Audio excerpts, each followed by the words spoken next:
Hello everyone, welcome to study with Gyan Prakash. तो दोस्तों, आज के वीडियो में शुरू करते हैं 27 अगस्त के सबसे अच्छे करंट अफेयर्स लेक्चर की पीडीएफ आपको मिल जाएगी हमारे टेलीग्राम चैनल से, जिसका लिंक वीडियो के डिस्क्रिप्शन में भी है और आप स्टडी विद ज्ञान प्रकाश लिखकर सर्च करके हमारे टेलीग्राम चैनल से जुड़ सकते हैं। और वेबसाइट है studyvidgyanprakash.com, तो आप यहाँ पर भी विजिट करके पीडीएफ को प्राप्त कर सकते हैं। पहला सवाल होगा कि असैन्य परमाणु ऊर्जा, अंतरिक्ष, समुद्र विज्ञान और मॉडर्न टेक्नोलॉजी आदि के लिए सहयोग की भावना से भारत प्रशांत साझेदारी में कौन सा देश शामिल हुआ है? भारत प्रशांत साझेदारी में कौन सा देश शामिल हुआ है? और इसका देखिए, जो सही जवाब है वो है वियतनाम। ऑप्शन बी इसका सही जवाब है। असैन्य परमाणु ऊर्जा का मतलब होता है कि परमाणु ऊर्जा को इस प्रकार से एक दूसरे से लेन देन किया जाएगा कि उसका सेना में इस्तेमाल नहीं होगा, जो अन्य ऊर्जा जरूरतें होती हैं उसमें उसका इस्तेमाल किया जाएगा। किसानों की ऋण पात्रता का आकलन करने के लिए सैटेलाइट का डाटा इस्तेमाल करने वाला पहला बैंक कौन सा बन गया है? तो अभी तक जब बैंक किसानों को ऋण देते थे तो उनकी जमीन की स्थिति देखने के लिए फसल की क्या वैल्यू हो सकती है, यानी कि फसल, सिंचाई की सुविधा, उसका इवैल्यूएशन करने के लिए स्टाफ रखे जाते थे और ये स्टाफ किसानों के खेतों तक जाता था। उसके बाद इवैल्यूएशन जो था वो किया जाता था।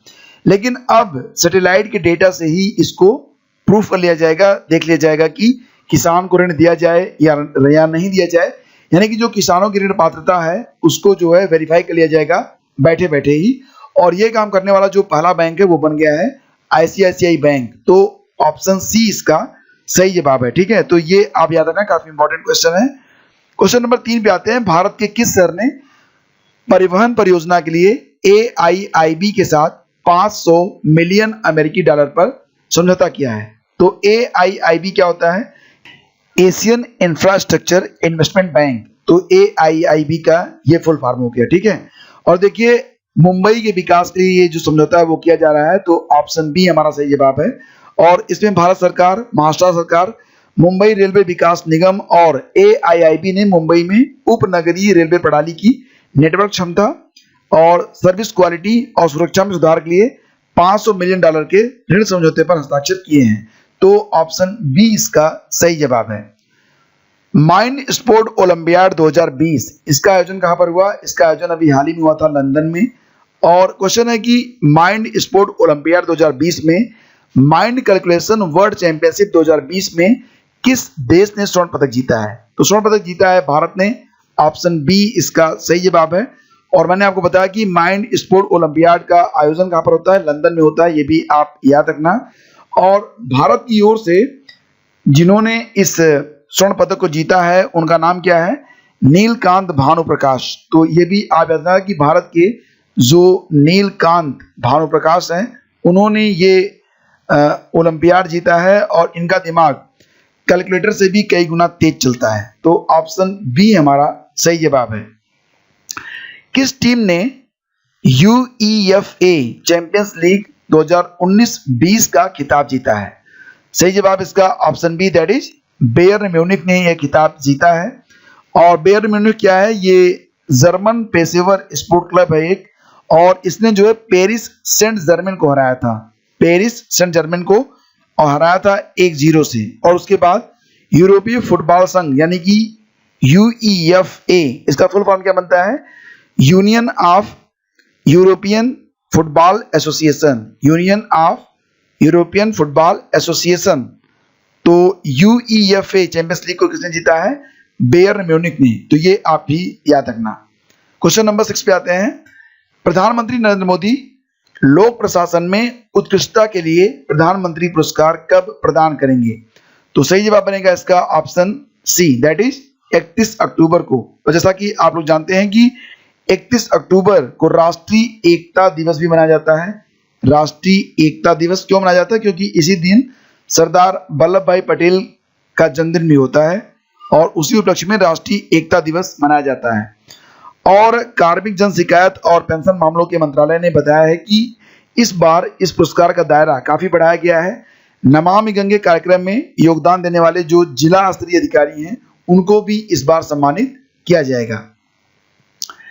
Tenzin Norgay national adventure award 2019 से किसे नवाजा गया है? तेंजिन नोर्गे, इन्होंने 1953 में 1953 में एडमंड हिलेरी के साथ पहली बार सफल चढ़ाई की थी माउंट एवरेस्ट की। तो ये भी आप याद रखना, और उन्हीं की याद में ये जो पुरस्कार है प्रदान किया जाता है। और इस वर्ष ये पुरस्कार दिया जाएगा अनीता कुंडू को। अनीता कुंडू जो हरियाणा में एक एसआई हैं, सब इंस्पेक्टर हैं पुलिस सेवा में। और ये भी याद रखना कि अनीता कुंडू भारत व चीन दोनों देशों से माउंट एवरेस्ट पर चढ़ने वाली पहली भारतीय महिला हैं। तो काफी इंपॉर्टेंट क्वेश्चन है ये। और 29 अगस्त को राष्ट्रपति रामनाथ कोविंद अनीता कुंडू जी को सम्मानित करेंगे। तो ऑप्शन सी हमारा सही जवाब है। कौन सा देश 10 लाख रोहिंग्याओं को भसान 4 द्वीप पर स्थानांतरित करने की योजना बना रहा है? भसान 4 द्वीप पर। और ये देखिए, ये जो द्वीप है ये बहुत बड़ा नहीं है, इसका क्षेत्रफल काफी कम है और ये मात्र जो है 40 वर्ग किलोमीटर का द्वीप है। लेकिन यहाँ पर बांग्लादेश ने रोहिंग्याओं के स्थापन के लिए, यानी कि उनको आराम से रखने के लिए कुछ निर्माण भी करवाए हैं। तो भसान 4 ये बंगाल की खाड़ी में स्थित एक निर्जन द्वीप है जहां पर बांग्लादेश ने रोहिंग्याओं के लिए आश्रय के लिए बनवाए हैं। तो सही जवाब इसका बनेगा ऑप्शन ए। रोहिंग्याओं की जो समस्या है उससे तो आप वेल नोन होंगे।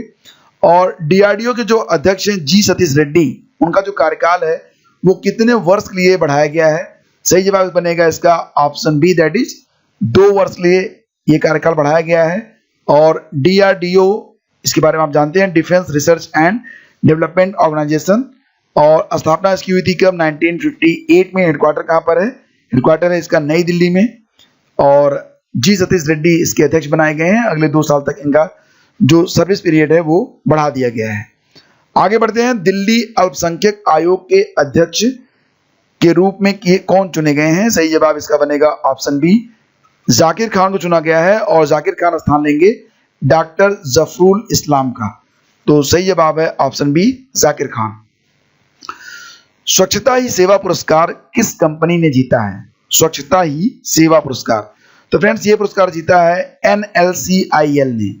NLCIL, नवेली लिग्नाइट कॉर्पोरेशन लिमिटेड, नवेली लिग्नाइट कॉर्पोरेशन लिमिटेड ने यह पुरस्कार जीता है। और ये जो NLCIL है, ये इसकी स्थापना हुई थी 1956 में। 1956 में, यानी कि डीआरडीओ से पहले इसकी स्थापना हुई थी। और इसका जो हेडक्वार्टर है वो कहाँ पर है? इसका हेडक्वार्टर है चेन्नई में। चेन्नई कहाँ पर है? तमिलनाडु में। टाटा ग्रुप ने किस ऐप के माध्यम से डिजिटल ई कॉमर्स क्षेत्र में कदम रखा है? तो अब टाटा भी जो है एक ऐप लेकर आ रहा है, लाइक एज अमेजन, फ्लिपकार्ट और रिलायंस की तरह, जिसका नाम रखा गया है सुपर ऐप। तो ऑप्शन सी इसका सही जवाब होगा। और सुपर ऐप के माध्यम से आप इंश्योरेंस, फाइनेंस, हेल्थ केयर और बिल पेमेंट भी कर सकेंगे। तो ये दिसंबर तक सेवा जो होगी वो शुरू कर ली जाएगी टाटा ग्रुप के द्वारा। तो फ्रेंड्स, ये थे आज के टॉप करंट अफेयर्स। वीडियो पसंद आया तो इसे लाइक और शेयर आप जरूर कर दीजिएगा। और लेक्चर की जो PDF है वो मिल जाएगी आपको हमारे टेलीग्राम चैनल से। अगर आपने अभी तक ज्वाइन नहीं किया तो कर लीजिएगा। ट्विटर, इंस्टाग्राम, फेसबुक पर अगर आप हमसे कनेक्ट होना चाहते हैं तो हमारी ID वीडियो के डिस्क्रिप्शन में भी है। सिंपली आप स्टडी विद ज्ञान प्रकाश लिखकर सर्च करिए और कनेक्ट हो जाइए। Thank you so much. Have a great day. जय हिंद।